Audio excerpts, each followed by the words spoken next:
यह इतिहास है उस समय का, जब आधे हिंदुस्तान पर मुगलों का कब्जा था और दक्कन में आदिल शाही और निजाम शाही का शासन था। विजापुर साम्राज्य के पतन के बाद भारत में एक भी ऐसा हिंदू साम्राज्य नहीं बचा था जो सार्वभौम हो।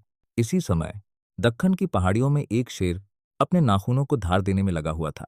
नाम था शिवाजी शाहजी भोसले।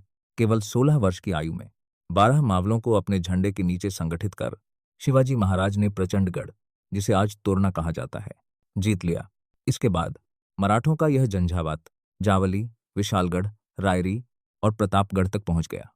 अब आदिल शाही दरबार में शिवाजी को एक बगावत के रूप में देखा जाने लगा और इस बगावत को जड़ से समाप्त करने के लिए उन्होंने अपने सबसे काबिल सरदार अफजल खान को भारी सेना और तोपखाने के साथ शिवाजी के विरुद्ध भेज दिया। 20,000 पैदल सैनिक, 10,000 घुड़सवार और एक विशाल तोपखाने के साथ अफजल खान विजापुर से निकला। रास्ते में उसने गांव लूटे, निर्दोष लोगों की हत्या की।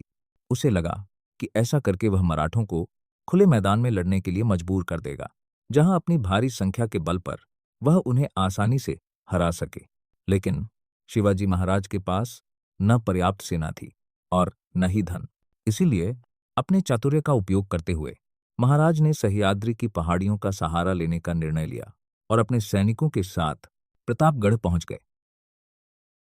जैसे ही दोनों के बीच मिलने का प्रस्ताव तय हुआ, अफजल खान अपनी सेना के साथ प्रतापगढ़ के नीचे आ पहुंचा।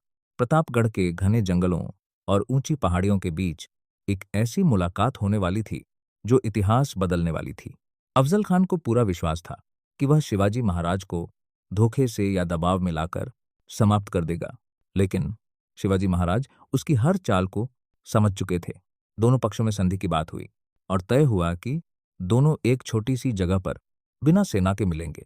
लेकिन यह मुलाकात साधारण नहीं थी, यह एक रणनीति थी। शिवाजी महाराज ने अपने वस्त्रों के भीतर लोहे का कवच पहना और अपने हाथों में छिपाए वाघ नख और बिछवा। अफजल खान अपने लंबे कद और ताकत पर घमंड करता था। जैसे ही दोनों आमने सामने आए, अफजल खान ने शिवाजी महाराज को गले लगाया और तभी उसने अचानक उन्हें जोर से पकड़ लिया और मारने का प्रयास किया। लेकिन महाराज पूरी तरह तैयार थे। एक ही पल में शिवाजी महाराज ने अपने वाघ नख से अफजल खान के पेट पर जोरदार वार किया और बिछवे से उसे गंभीर रूप से घायल कर दिया। अफजल खान दर्द से चिल्लाया, धोखा। लेकिन यह उसकी अपनी ही चाल थी जो उसी पर भारी पड़ गई। अफजल खान अब जमीन पर गिर चुका था। जैसे ही यह संकेत मिला, दोनों सेनाओं के बीच भीषण युद्ध शुरू हो गया। जंगलों और पहाड़ियों में लड़ने के लिए शिवाजी महाराज की सेना पूरी तरह तैयार थी। उन्होंने गनिमी कावा, गुरिल्ला युद्ध नीति का प्रयोग किया। छिपकर हमला, तेज वार और तुरंत पीछे हट जाना।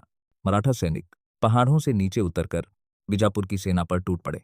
अफजल खान की मृत्यु के बाद उसकी सेना में अफरा तफरी मच गई और उनका मनोबल पूरी तरह टूट गया।